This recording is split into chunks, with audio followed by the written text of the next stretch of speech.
चलिए तो नेक्स्ट प्रश्न लेते हैं आज के सेशन का। कर्क और मकर रेखा का निर्धारण निम्न में से किसके प्रभाव से निर्धारित होता है? कर्क और मकर रेखा, कर्क और मकर, यहां पर फिगर ले लीजिए, यहां पर देखिएगा, ये है आपका, ये आपकी है विषुवत रेखा 0 डिग्री, ये आपकी है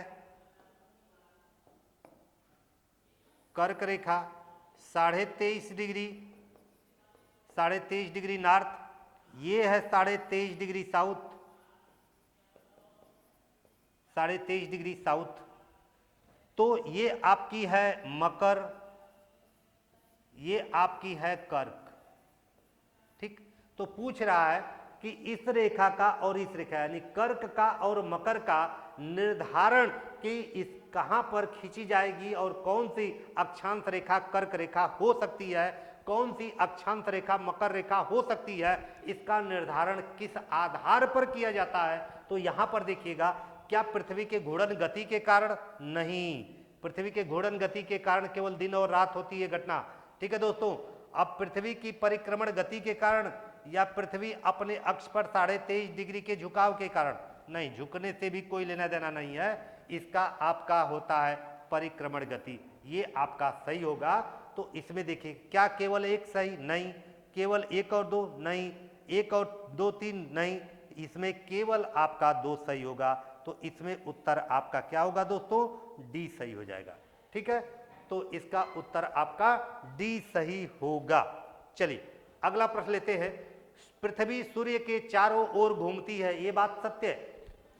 पृथ्वी सूर्य के चारों ओर, ये आपका सूर्य है, ये आपका सूर्य है, ये आपका सूर्य है दोस्तों, ये सन है। तो पृथ्वी इसके चारों ओर घूमती, पृथ्वी इसके चारों ओर ऐसे कक्षा में क्या है? घूमती है। तो पृथ्वी, ये आपकी पृथ्वी है, पृथ्वी, और ये सूर्य, ये आपकी पृथ्वी की कक्षा, ये पृथ्वी की कक्षा, कक्षा, पृथ्वी की क्या है? तो कक्षा। ठीक, तो पृथ्वी की कक्षा है। तो ये कक्षा, इस पे पृथ्वी पश्चिम से पूर्व की तरफ घूमती है, आपका गति करती है, रिवोल्यूशन करती है। तो ये जो रिवोल्यूशन करती है, ये जो इस सिद्धांत को प्रस्तुत किया था, सर्वप्रथम किस व्यक्ति ने कहा था? इसके पहले बताया गया था कि पृथ्वी केंद्र में है, सूर्य उसके चारों तरफ घूमता है। बाद में ये वैज्ञानिक, यहीं पे क्लियर होगा, वो आए, उन्होंने गलत काटा और पहली बार बताया, सबसे पहले कोपरनिकस वो थे, उन्होंने बताया कि नहीं, पृथ्वी सूर्य केंद्र में सूर्य है, पृथ्वी उसके चारों तरफ घूमती है। यानी इसी को कहा जाता है सूर्य का केंद्रीय सिद्धांत कहा जाता है। यानी इस सौरमंडल में, सौरमंडल के केंद्र में क्या है?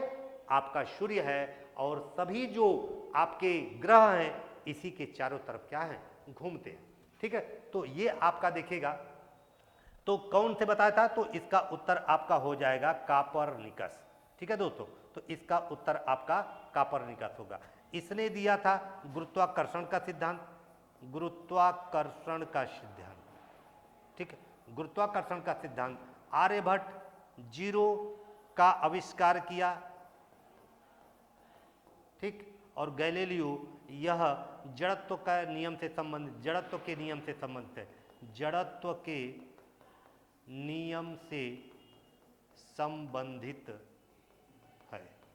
ठीक, तो एक गुरुत्वाकर्षण का नियम है, गुरुत्वाकर्षण के नियम पे चर्चा होगी। इसी गुरुत्वाकर्षण, पृथ्वी के गुरुत्वाकर्षणी शक्ति के कारण किसी भी वस्तु का अपना भार होता है, और पृथ्वी के अलग अलग स्थानों पर इसके भार में परिवर्तन होता है, क्योंकि पृथ्वी के अलग अलग स्थानों पर पृथ्वी के गुरुत्वाकर्षण शक्ति अलग अलग होती है, इसके कारण। तो इसका उत्तर कोपरनिकस होगा। चलिए अगला प्रश्न लेते हैं आज के सेशन का।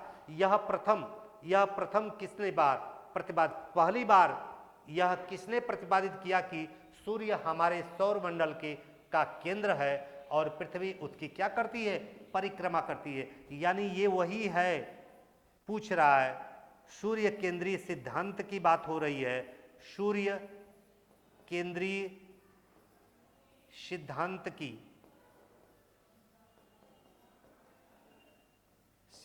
की बात है।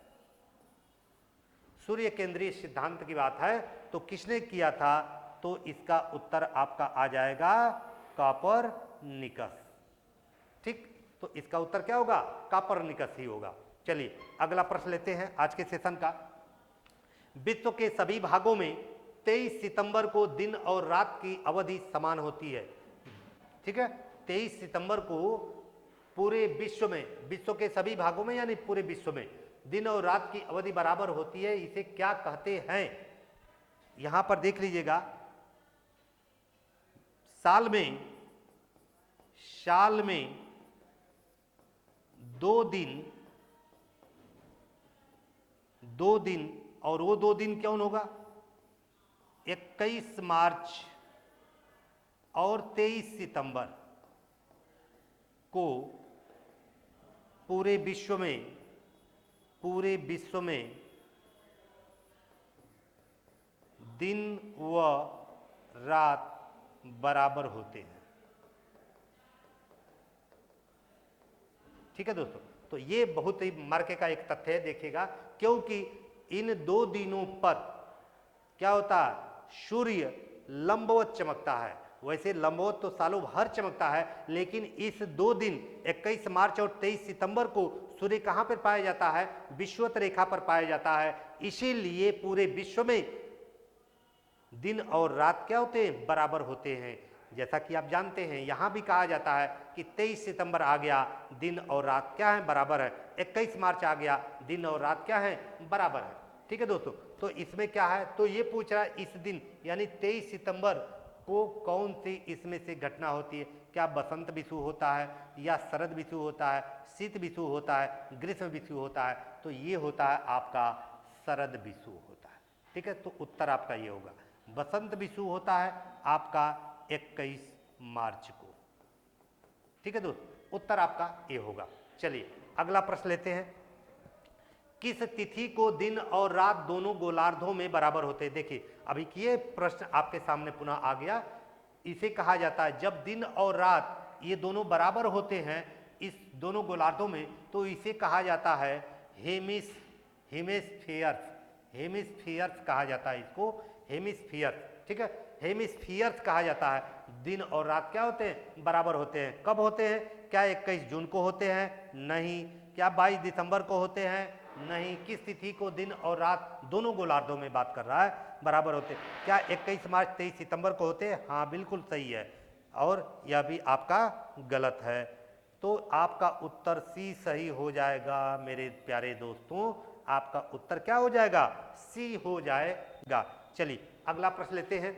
जब दिन रात की अवधि बराबर होती है तो सूर्य की किरण निम्न में कहां पर सीधी पड़ती है। जब दिन और रात की अवधि बराबर होती है तो सूर्य की किरण कहां पर होती है, लंबवत। कहां पर, तो क्या विषुवत रेखा पर होती है, कर्क रेखा पर होती है, मकर रेखा पर होती है, दक्षिणी ध्रुव पर होती है, कहां पर होती है, इसको कमेंट के माध्यम से आप लोग बताइएगा। निश्चित रूप से ये क्वेश्चन कर लीजिए मेरे साथ, मैं दावे के साथ निश्चित रूप से आपको पूरे विश्वास दिलाता हूं दोस्तों कि आप आने वाले भविष्य में कोई भी एग्जाम देंगे और यहां से प्रश्न अगर बनता है तो आपका गलत नहीं होगा।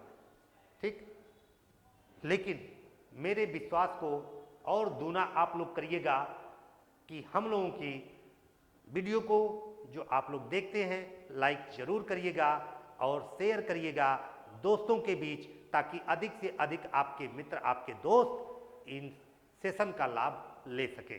चलिए, जब दिन और रात की अवधि बराबर होती है तो सूर्य की किरण कहां पर लंबवत चमकती है। दिन और रात की अवधि बराबर होती है तब कहां पे होगी लंबवत, विषुवत रेखा पर होगी दोस्तों। बाकी आपको कहीं कंफ्यूज होने की जरूरत नहीं है। ठीक, ये कब होती है, 21 मार्च 23 सितंबर, ठीक, पूरे विश्व में और सालों भर विषुवत पर दिन रात बराबर होते हैं। ठीक है दोस्तों, चलिए, तो इसका उत्तर ये होगा। चलिए अगला प्रश्न लेते हैं आज के सेशन का। निम्न तिथियों में से किसमें दोपहर को आपकी छाया सबसे छोटी पड़ेगी? क्या 20 दिसंबर को, या 3 जनवरी को, 21 मार्च को, या 22 जून को? देखिए कहां पर सूर्य होता है, एक कॉन्सेप्ट समझ लीजिए इसको। ये प्रश्न जो है ये आपकी विषुवत रेखा है 0 डिग्री, ये आपकी 23.5 डिग्री नॉर्थ यानी कर्क होगी, कर्क रेखा। 23.5 डिग्री साउथ मकर रेखा। ठीक है, तो मकर रेखा है। तो कर्क और मकर रेखा। अब आपसे प्रश्न पूछा है कि कहां पर सबसे छोटी छाया। यहां पर सूर्य कब होता है दोस्तों? यहां पर सूर्य यहां पर 22 दिसंबर, ठीक, यहां पर 21 जून, ठीक, यहां पर 21 जून। तो पूछ रहा है कि निम्न में से किस तिथियों में दोपहर को उसकी छाया छोटी होगी। चूंकि और कुछ क्लू नहीं दिया है तो पूछेगा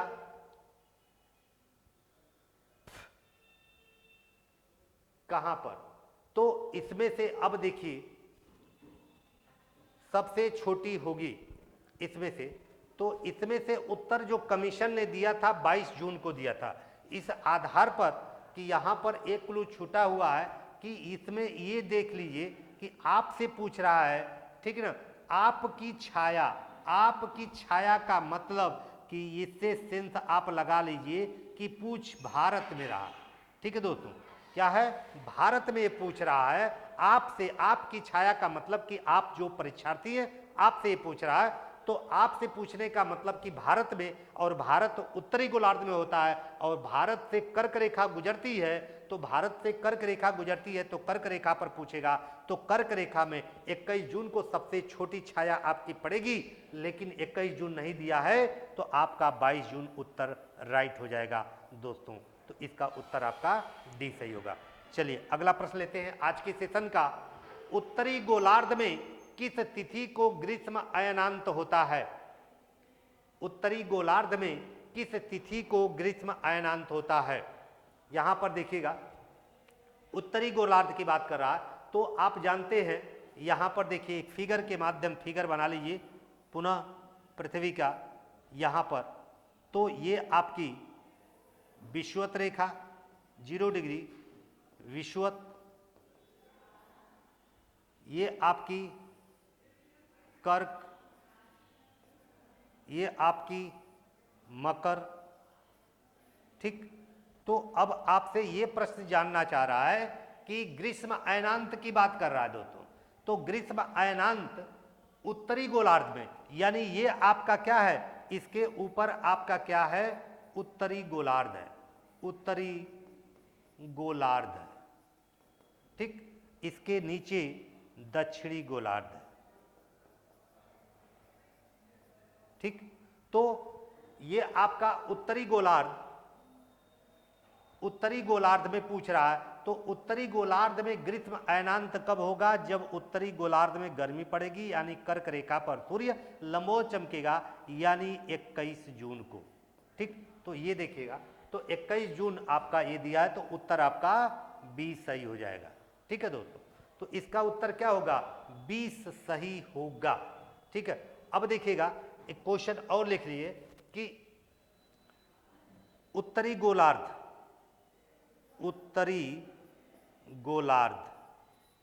ठीक है, 21 जून ग्रीष्म अयनांत, 22 दिसंबर शीत अयनांत। ठीक, इसी तरीके से दक्षिणी गोलार्ध में आपका 21 जून शीत अयनांत और 22 दिसंबर ग्रीष्म अयनांत।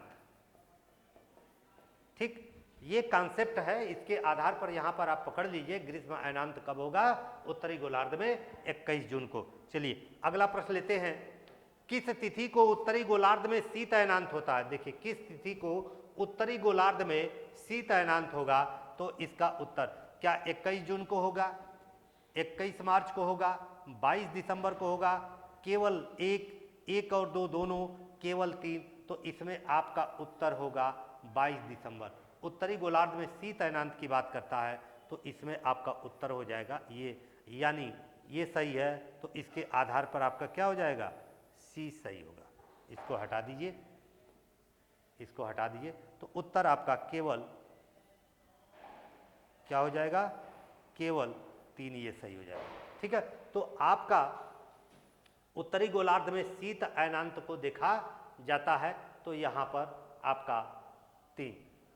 तो शीत अयनांत की बात कर रहा है, तो शीत अयनांत आपका कहां होगा, 22 दिसंबर को होगा दोस्तों। यानी शीत अयनांत यहां पर देख लीजिए कि आपका ये हो गया, ये हो गया, ये आपका मकर हो गया, ये आपका कर्क हो गया। ठीक है, तो ये पूछ रहा शीत अयनांत का मतलब कि उत्तरी गोलार्ध में कब अधिकतम शीत लहर का दौर चलता है और सबसे छोटा दिन होता है, तो ये आपका होगा जब सूर्य यहां पर होगा।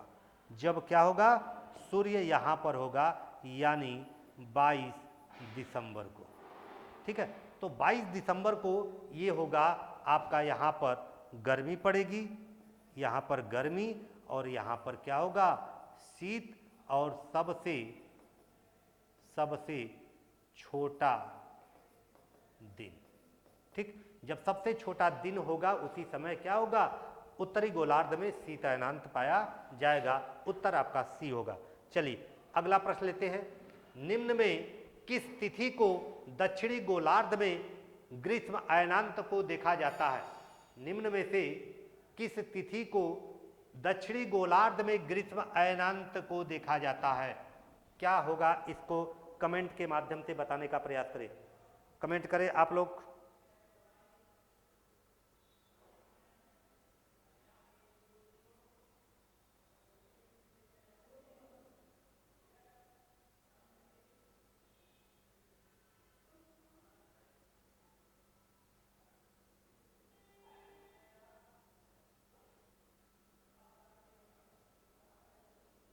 बताएं, कमेंट करें आप लोग। दक्षिणी गोलार्ध में शीत अयनांत कब होगा।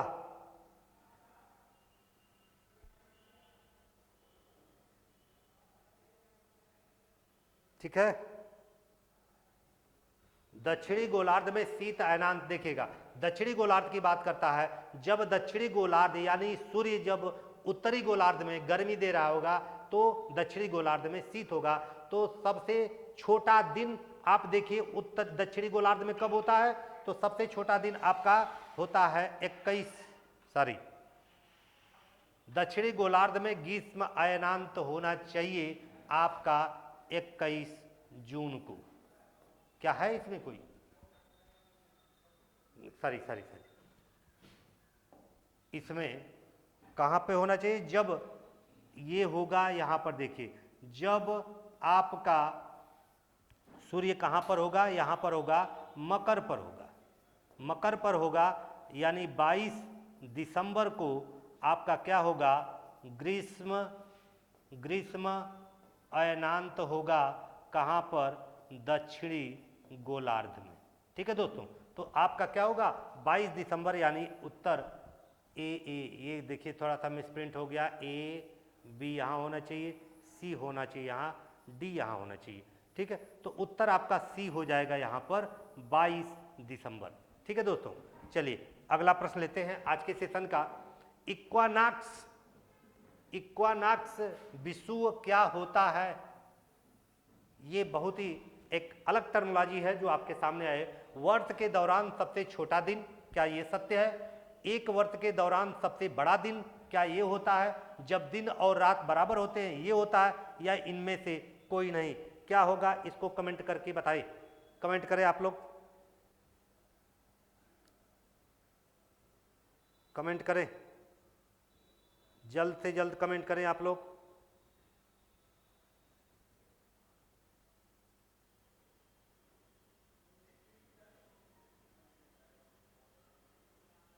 कमेंट करें भाई।